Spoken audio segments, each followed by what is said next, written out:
যে আপনারা যদি পারেন আমার চরিত্র হরণের চেষ্টা করুন কারোর সঙ্গে জড়িয়ে, তারপর আমিও দেখবো। তৃণমূল কংগ্রেসের ওপর মহল্লাকে আমার উপর এতই চটে আছেন এবং আমার কোনো দুর্নীতি কোনো দোষ কোথাও খুঁজে পাচ্ছেন না, সেই জন্য তারা তাদের একটা চটিচাটা চ্যানেল, তার একজন বিশ্বপাকা কোট আনকোট বিশ্বপাকা সাংবাদিক আছেন, তাকে দিয়ে একটা কনস্পিরেসি করার চেষ্টা করছেন। প্রাক্তন আইএএস অফিসার আমার কাছে এসেছিলেন, এসে অনেক কথা বলে গেলেন। দীপক ঘোষের কথা বলছি, এই ঠিক, হ্যাঁ ঠিক এই চেয়ারটাই বসেছিলেন, ঠিক এই, হ্যাঁ 83 বছর বয়স, দেখা করতে এসেছিলেন, অনেক কথা বলে গেলেন এবং তিনি বললেন তার কাছে সব তথ্য আছে, তিনি আমাকে দিয়ে দেবেন। স্যার, আপনি আবার রাজ্য রাজনীতি উত্তাল করতে চলেছেন। দীপক ঘোষের বই দেখানোই কৌস্তব বাগচির বাড়িতে পুলিশ চলে গেছিল, আপনার মনে আছে নিশ্চয়ই। আবার বইয়ের কথা কিছু বলিনি আমি, হ্যাঁ লেখক আমাকে বলে গেছেন, লেখক আমাকে তথ্য দেবেন, যখন দেবেন তখন আমি প্রকাশ করবো। এছাড়াও আমার কাছে অন্যান্য তথ্য আছে। ওনারা যদি ভাবেন যে ওনারাই একমাত্র পৃথিবীতে চালাক এবং ওনার পুলিশই সব পারবে, তাহলে ভুল ভাবছেন। পুলিশ পরের দিন ওনার বাড়িতে গিয়ে বলে আসবে যে ম্যাডাম আপনি আর মুখ্যমন্ত্রী নেই, আপনি থামুন। অনেক পুলিশ ওনার কথা শুনছে না, আমি কোথা থেকে খবর পাচ্ছি? গদ্দার কাকে বলে? বিশ্বাসঘাতককে গদ্দার বলে? তো মমতা ব্যানার্জি নিজেই তো গদ্দার। তাহলে উনি তো কংগ্রেস ভেঙে বেরিয়ে এসে তৃণমূল কংগ্রেস করেছিলেন, তো মমতা ব্যানার্জি গদ্দার নন? যদি কুণাল ঘোষকে অ্যারেস্ট করতে পারে সিবিআই, তাহলে সেই বিশ্বপাকা সাংবাদিক কেন অ্যারেস্ট হবে না? তারও অ্যারেস্ট হওয়া উচিত। অত্যাচারী ইডিকে কেন চেঞ্জ করবে না? অত্যাচারী সিবিআই কে কেন চেঞ্জ করবে না? অত্যাচারী ইনকাম ট্যাক্স কে কেন চেঞ্জ করবে না? অত্যাচারী এনআইএ কে কেন চেঞ্জ করবে না? দেখুন, মমতা বন্দ্যোপাধ্যায়কেই সরিয়ে দেওয়ার ব্যবস্থা পশ্চিমবঙ্গের মানুষ করছেন, তো সেটা মমতা বন্দ্যোপাধ্যায় বুঝে গেছেন যে তাকেই সরিয়ে দেবে পশ্চিমবঙ্গের মানুষ। সেই জন্য তিনি এইসব আজে বাজে বকছেন। এনআইএ শ্লীলতাহানি করতে গেছে, এটা কোনো একটা কথা হলো? এনআইএ শ্লীলতাহানি করতে চলে গেল? সব গভর্নমেন্ট অফিসার তারা। মধ্যরাতে গিয়ে যদি মহিলার বাড়িতে গিয়ে অত্যাচার করে, গ্রামে ঢুকে গিয়ে অত্যাচার করে, তা মহিলারা কি করবে? এনআইএ গেছে ভোরবেলা 4:30-5টার সময়, 4:30-5টার সময় গেছে। মধ্যরাতে কি 4:30-5টা মধ্যরাত কাদের কাছে? যারা সারা রাত্রি চুরি টুরি করে এসে 4:30টার সময় বাড়িতে শোয়, তাদের কাছে মধ্যরাত। মমতা ব্যানার্জি হয়তো সেরকম লোকজনকে চেনেন যারা চুরি চামারি করে, সেই জন্য 4:30-5টাকে তিনি মধ্যরাত বলেছেন। এনআইএ মোটেই মধ্যরাতে যায়নি, সবাই জানে, এটা সবাই জানে, শুধু উনি সেটা জানেন না দেখাচ্ছেন, উনি নিজেও জানেন। মহিলারা কি করবে? শাখা মালা পরে বসে থাকবে না মাথায় ওড়না দিয়ে বসে থাকবে? তারা তাদের রক্ষা করবে না, তাদের ইজ্জত, তাদের সম্মান? উনি তো উস্কানি দিচ্ছেন এদেরকে, উনি ওখানকার মহিলাদের উস্কানি দিচ্ছেন যে আপনারা এনআইএ এর বিরুদ্ধে এভাবে রুখে দাঁড়ান। এর আগে তো উনি বলেছিলেন যে হাতা খুন্তি সব রেডি করুন, ওদের বিরুদ্ধে নামতে হবে। কার বিরুদ্ধে যেন বলেছিলেন একটা, এখন সেই একই ডাক দিচ্ছেন তিনি। এনআইএ আর সিবিআই বিজেপির ভাই ভাই। এইসব তো ছ্যাবলা ছেলেদের ছড়া, এসব ইডি আর সিবিআই বিজেপির। মুখ্যমন্ত্রী নিশ্চয়ই কোনো ছ্যাবলা ছেলে শিখিয়ে দিয়েছে। ওনার দলে তো অনেক ছ্যাবলা কার্তিক আছে, ছ্যাবলা ছেলে আছে, ডেপো ছোকরা আছে, এসব আছে, তো তারা আবার ভোটেও দাঁড়ায়। স্লোগান দিয়েছিল খেলা হবে, পাল্টা স্লোগান উঠেছে খেলা হলে খেলা হবে, ছাগল খেয়ে বাড়ি যাবে, ব্যাস স্লোগান শেষ। যারা বিজেপির তল্পি বাহক হিসেবে কাজ করছে ইলেকশন কমিশন কেন তাদের বিরুদ্ধে ব্যবস্থা নেবে না? বিজেপির যদি খারাপ হল হয় সেটা তো বিজেপির চিন্তা, যিনি বলছেন তাহলে তো চিন্তা করার কি আছে? তাহলে তো হাসা উচিত। তাহলে যদি না সরাই, যদি খারাপ কাজ বিজেপি, যদি উনি মনে করেন যে বিজেপি এসব করছে, বিজেপি তো করছে না, এটা আইন অনুযায়ী হচ্ছে, কোর্টের অর্ডারে এড়িয়ে গিয়েছিল, ইডি না এনআইএ গিয়েছিল কোর্টের অর্ডারে। সব তো ওরা জানে না, মানে না, মূর্খের দল, অর্ধশিক্ষিতের দল, তো কোর্টের অর্ডারে গেছে। এবার কোর্টের অর্ডারে যখন করে আনতে তাকে জিজ্ঞাসাবাদের জন্য নিয়ে আসছে দুজনকে, তখন তাদের গ্রামের লোকেরা, বাড়ির লোকেরা নাকি ওই তাদেরকে বাধা দিয়েছে, এনআইএর অফিসারদের বাধা দিয়েছে। তার বিনিময়ে তো মুখ্যমন্ত্রী তো বলেছেন যে একটা নাকি চকোলেট বোম ফেটেছিল, একটা চকোলেট বোম ফেটে যদি 3 জন মারা যায়। কালকে তো আমি টুইট করে জিজ্ঞেস করেছিলাম যে এটা অনুপ্রেরণা যারা পান তারা একটু জানান আমাকে, একটা কালী পটকা ফাটলে কতজন তাহলে মারা যাবেন। পশ্চিমবঙ্গের পুলিশ অ্যারেস্ট করবে তাদেরকে? ও দিল্লিতে, হ্যাঁ দিল্লিতে তো একটা অন্য সরকার আছে, দিল্লি রাজ্যের স্বরাষ্ট্র দপ্তর দেখে। সেখানে গিয়ে তারা যদি অন্যায় কাজকর্ম করেন, চিৎকার চেঁচামেচি করেন, তাদেরকে সরিয়ে দেবে। এতে আর আশ্চর্যের কি আছে? এতে গণতন্ত্রের কালো দিনের কি? সেটা আটকে দিয়েছিলাম। চাকরি কোথায় খেয়েছি? যাদের চাকরি করার যোগ্যতাই নেই তাদেরকে চাকরি থেকে দূর করে দিয়েছিলাম, কান ধরে বার করে দিয়েছিলাম। তারপর তারা সামান্য ইন্টারিম অর্ডার পেয়েছে, এখন টিকে আছে। কদিন টিকে থাকে সেটাই আমি দেখতে চাই। পুলিশ পরের দিন ওনার বাড়িতে গিয়ে বলে আসবে যে ম্যাডাম আপনি আর মুখ্যমন্ত্রী নেই, আপনি থামুন।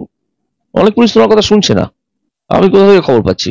দেখবো তিনি কোন টালির চালের ঘরে থাকেন এবং সেখানে কটা এসি লাগানো এবং কোনখানে লাগানো এসি গুলো চট করে বোঝা যায় না। আপনি ধরুন একটা বেঞ্চে বসে আছেন, আপনার পায়ের নিচে এসিটা লাগানো আছে, আপনি চলে এসি দেখতে পাবেন, ওপর দিকে তাকিয়ে দেখবেন এসিটা দেখতে পাবেন না, তখন মনে হবে হয়তো এসি নেই, কিন্তু খুব সাইলেন্টলি একটা এসি চলে পায়ের পেছন দিকে। আপনি ধরুন একটা বেঞ্চে বসে আছেন, আপনি ওদিকে মুখ করে আছেন, পাটা আপনার ঝুলছে, তার পায়ের পেছন দিকটা এসি, পেছন দিকটা এসি মেশিন গুলো লাগানো আছে। এই তো টালির চালের ভণ্ডামি। টালির চালের ভণ্ডামি অনেকদিন আগেই মানুষ বুঝে, বা কেজরিওয়ালের মতো মানুষ গ্রেপ্তার হতে পারেন, হেমন্ত সোরেন গ্রেপ্তার হয়েছেন। সেটাই তো মমতা ব্যানার্জির কাছে প্রশ্ন আজকে, তিনি বলছেন কেন হয়েছে, কেন করেছো? নির্দিষ্ট অভিযোগ না থাকলে গ্রেপ্তার হয় না। তো যদি মমতা ব্যানার্জি মনে করেন যে তার গ্রেপ্তারের জন্য নির্দিষ্ট অভিযোগের প্রয়োজন, সেই অভিযোগ আমি তুলে দেবো, আমার হাতে আছে অনেক তথ্য। তাদের উপর নির্যাতন করেননি, তারা এইসব প্রতিবাদের নামে অসভ্যতা এসব শিখেছেন এই তৃণমূল কংগ্রেসের নেতাদের কাছ থেকে। এই সন্দেশকারী দেখে শিখেছে। তো তার ব্যবস্থা হচ্ছে তিনি যার কাছে খুশি গিয়ে জানান, রাজ্যপালের কাছে জানান, আমেরিকার প্রেসিডেন্টের কাছে জানান, যার কাছে খুশি গিয়ে জানান। ইডি এবং সিবিআই কে সরানো হবে কি হবে না সেটা ডিসাইড করবে ইডি এবং সিবিআই এর ঊর্ধ্বতন কর্তৃপক্ষ। তার ডিমান্ড মূলত সরানো হবে না, সে সরাবে ইডি সিবিআই যদি মনে করে যে হ্যাঁ সরানো দরকার, সরিয়ে দেবে। কতক্ষণ লাগে সরিয়ে দিতে? একটা তো অর্ডার ইস্যু করতে হয়। কিন্তু তিনি যদি মনে করেন যে তার কথা তার দাবি অনুযায়ী সরাতে হবে, তাহলে তিনি মূর্খের স্বর্গে বাস করছেন যিনি এই কথা বলছেন।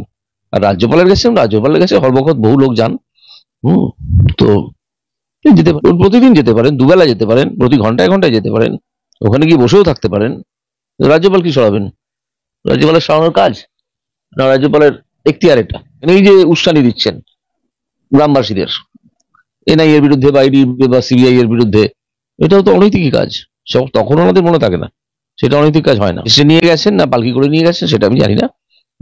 নিয়ে গেছেন, কি হয়েছে? তারা যারা চাকরির প্রার্থী তাদেরকে তার পশ্চিমবঙ্গের পুলিশ বা কলকাতার পুলিশ কিভাবে সরায় ওখান থেকে, বিভিন্ন জায়গা থেকে, যখন তারা প্রতিবাদ করতে আসে, প্রতিবাদ মিছিল বার করে, তখন গণতন্ত্রের কথা তাদের মনে থাকে না। কে দেবাংশু? আমি জানি না। না আমি হ্যাঁ নাম শুনেছি, তিনি তো দাঁড়িয়েছেন ওখানে ভোটে। আমি যেখান থেকে প্রার্থী হয়েছি সেখানে উনি দাঁড়িয়েছেন। আমি তাকেই ডেপোর ছোকরা বলছি, সেটা আমি নির্দিষ্ট করে বলিনি এখনো। আমি বলেছি ডেপোর ছোকরা ওনাদের দলে আছে, ওনাদের দলে অনেক জ্যাঠা ছেলে আছে। জ্যাঠা ছেলে কাদের বলে জানেন তো? যারা নিজের পিতার চেয়ে 15 বছরের বড়, 10 বছরের বড়, এরকম একটা ভাব দেখান, তাদেরকে বহুদিন ধরেই জ্যাঠা বলা হয়। জ্যাঠা ছেলে, ডেপোর ছোকরা, এঁচড়ে পাকা, এইসব। তো এরকম তো আছে। তারা আবার ছড়াও লিখে তুলেন, তো কি হয়েছে? হাওয়াই চুরি উনি পড়েন কেন? নিশ্চয়ই ওনার পায়ে প্রচুর কড়া আছে, কর্ন যাকে বলে, নিশ্চয়ই আছে। সেই জন্য উনি হাই চুরি পরেন, পরে আরাম পান। বাংলা শাড়ি, তাঁতের শাড়ি পরেন। দাম কত তাঁতের শাড়িটার? কোথা থেকে তৈরি হয়ে আসে সেগুলো আপনারা খোঁজ দিন, আমি তো জানি না, সেটা দেখতে হবে। টালির চালের ভদ্রমহিলা কোনো গ্যারান্টি দিতে পারেননি। তার দল চাকরি চোরেদের দল, যাদের চাকরি পাওয়ার কথা ছিল তাদের চাকরি চুরি করে অন্য লোকেদের বিক্রি করে দিয়েছে। এত মন্ত্রী জেলে কেন? এত আমলা জেলে কেন? কি যেন তিহার জেলে তার কোন একটা কি যেন কেষ্ট না কে ছিল, সে গড়াগড়ি খাচ্ছে কেন? তার নিজেরও তো ভাবা উচিত এসব কথা বলার আগে। অবশ্য আপনারা বাংলার বিরুদ্ধে সবকিছু কাজ করছেন। বাংলার বিরুদ্ধে? উনি বাংলাটাকে শেষ করেছেন। বাংলার আজকে কোষাগার শূন্য। লক্ষ্মীর ভান্ডার বললেন আমরা দিচ্ছি, আমরা মানে একমাত্র লক্ষ্মীর ভান্ডারের টাকাটা দিতে হয় কারণ তিনি দিতে শুরু করেছেন, ওই দিয়ে উনি ভোট কেনার চেষ্টা করেন। তাও আমি তো আমার আমার ভাষণে বলছি যে লক্ষ্মীর ভান্ডার পশ্চিমবঙ্গের মানুষের করের টাকায় দেওয়া হয়।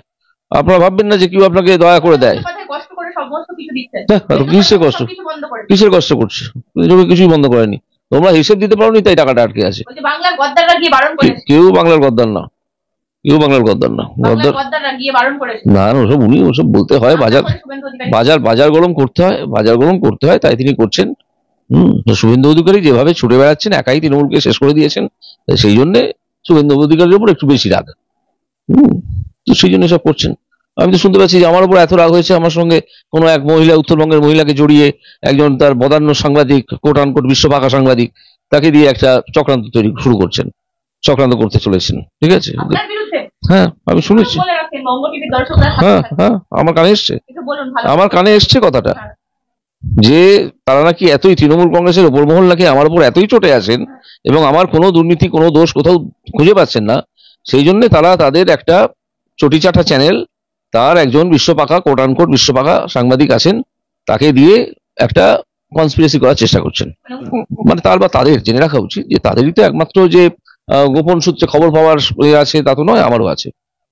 এবং আমাদের দলেরও আছে, আমরা খবর পেয়ে গেছি। এবার উনি করুন না, এবার উনি বিশ্বপাকা সাংবাদিককে দিয়ে কোট আনকোট, যে সাংবাদিকের 100টা গাড়ি পশ্চিমবঙ্গ সরকারে খাটে, সেই বিশ্বপাকা সাংবাদিক কোট আনকোট বিশ্বপাকা, তো তিনি টেন্ডার দুর্নীতিতে অভিযুক্ত হাওড়া ইমপ্রুভমেন্ট ট্রাস্টে। সিবিআই তাকে রোজভ্যালিতে অ্যারেস্ট করেছিল।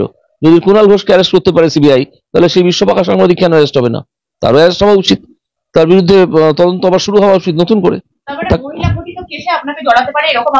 হ্যাঁ, আশঙ্কা করছি না, আমার কাছে স্পেসিফিক খবর আছে। একজন মহিলা, উত্তরবঙ্গের কোন এক মহিলাকে দিয়ে কিছু স্বীকার করিয়ে নেওয়ার চেষ্টা চলছে আমার বিরুদ্ধে। আমি জেনে গেছি, তোমরা করুন না, চেষ্টা করে করুন, তখন দেখবো। দেখতেই পাচ্ছেন উনি প্রাক্তন বিচারপতি, ওনার কাছে খবর অনেকটা স্পেসিফিক থাকেন বলেই উনি আজকে বলছেন উনার সম্বন্ধে। এখন আপনার স্পেসিফিক খবর আছে তো, বলছি না কোট আনকোট বিশ্বপাকা সাংবাদিককে দিয়ে এইসব চক্রান্ত। হ্যাঁ, তাদেরকে দিয়ে কিছু বলিয়ে নেওয়ার চেষ্টা, আমার কাছে খবর পৌঁছেছে। করুন না, আমি ওয়েট করছি। তারা চরিত্র হননের চেষ্টা করুন, আমি ওয়েট করছি, অপেক্ষা করছি। হ্যাঁ, অবশ্যই চ্যালেঞ্জ করছি যে আপনারা যদি পারেন আমার চরিত্র হননের চেষ্টা করুন কারোর সঙ্গে জড়িয়ে, তারপর আমিও দেখবো। থাইল্যান্ড, হ্যাঁ হয়েছে তো, শুধু থাইল্যান্ড না কেন, আমি তো বলেছি ওটা দুবাইতেও গেছে, তাই না? বাংলার সম্পদ, বাংলার টাকা পয়সা, বাংলার ধনসম্পদ বিদেশে পাচার হয়ে যাচ্ছে। এরা তো চোর, তোলাবাজ, এইসব তো এদের দিয়ে তো দল তৈরি করেছে, সুতরাং তারা তাই করবে। এগুলো কি তৃণমূল নেত্রী জানছেন না? সব জানেন। আপনার মনে নেই ওই জ্যোতিপ্রিয় সিবিআই অফিস থেকে বেরোনোর সময় তাকে জিজ্ঞেস করা হয়েছিল যে আপনার বিরুদ্ধে এইসব দুর্নীতির অভিযোগ আপনি কি বলবেন? তিনি বলেছিলেন দিদি সব জানেন। তো দিদি, বালুর দিদিকে, জ্যোতিপ্রিয় মল্লিকের দিদিকে, মমতা ব্যানার্জি সব জানেন। ওনাকে গ্রেপ্তার করে জিজ্ঞাসাবাদ শুরু করা দরকার সরাসরি। আজকেও আপনি একটা বিস্ফোরক কথা বলছেন, আবার মমতা বন্দ্যোপাধ্যায়কে গ্রেপ্তার করা। হ্যাঁ, যদি কেজরিওয়ালের মতো মানুষ গ্রেপ্তার হতে পারেন, হেমন্ত সোরেন গ্রেপ্তার হয়েছেন, সেটাই তো মমতা ব্যানার্জির কাছে প্রশ্ন আজকে। তিনি বলছেন কেন হয়েছে, কেন করেছো? নির্দিষ্ট অভিযোগ না থাকলে গ্রেপ্তার হয় না। তো যদি মমতা ব্যানার্জি মনে করেন যে তার গ্রেপ্তারের জন্য নির্দিষ্ট অভিযোগের প্রয়োজন, সেই অভিযোগ আমি তুলে দেবো, আমার হাতে আছে অনেক তথ্য। উনি খুব ভালো করে উনি জানেন খুব ভালো করে কারা ওনার সঙ্গে আছে, কারা ওনার সঙ্গে নেই, সেটা উনি খুব ভালো করে জানেন। কেন জানবেন না? এতদিনের একজন বর্ষিয়ান পলিটিশিয়ান, তিনি জানবেন না? উনি খুব ভালো করে জানেন, তাই না? আপনাকে তো উনি ছুটিয়ে বেড়াচ্ছেন, আপনাকে বলে ছুটিয়ে, এদের তো এরকমই ধারণা যে ছোটাছুটি হচ্ছে রাজনীতি। আর আমি যা ছোটাছুটি করছি তার সামনে আমি অন্য কোনো প্রার্থীকে দেখতেও পাচ্ছি না ছোটাছুটি করতে। অস্তিত্বই নেই। কোথায়? অস্তিত্বই নেই। কে দাঁড়িয়েছেন সেটাই বোঝা যাচ্ছে না। কয়েকটা দেয়াল লেখা দেখেছি, কোনো পোস্টার দেখিনি, কোনো ফ্ল্যাগ দেখিনি, কোনো হোর্ডিং দেখিনি, কিছুই দেখিনি। আপনি নাকি নুন লেবু দিয়ে তাই না? চাকরির স্বাদ পেয়েছেন, নুন লেবু দিয়ে।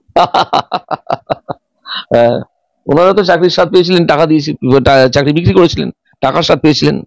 সেটা যখন ভেস্তে গেছে, এখন হাইকোর্টে মামলা হয়ে গেছে, এবার হিয়ারিং হয়ে গেছে, জাজমেন্ট হবে।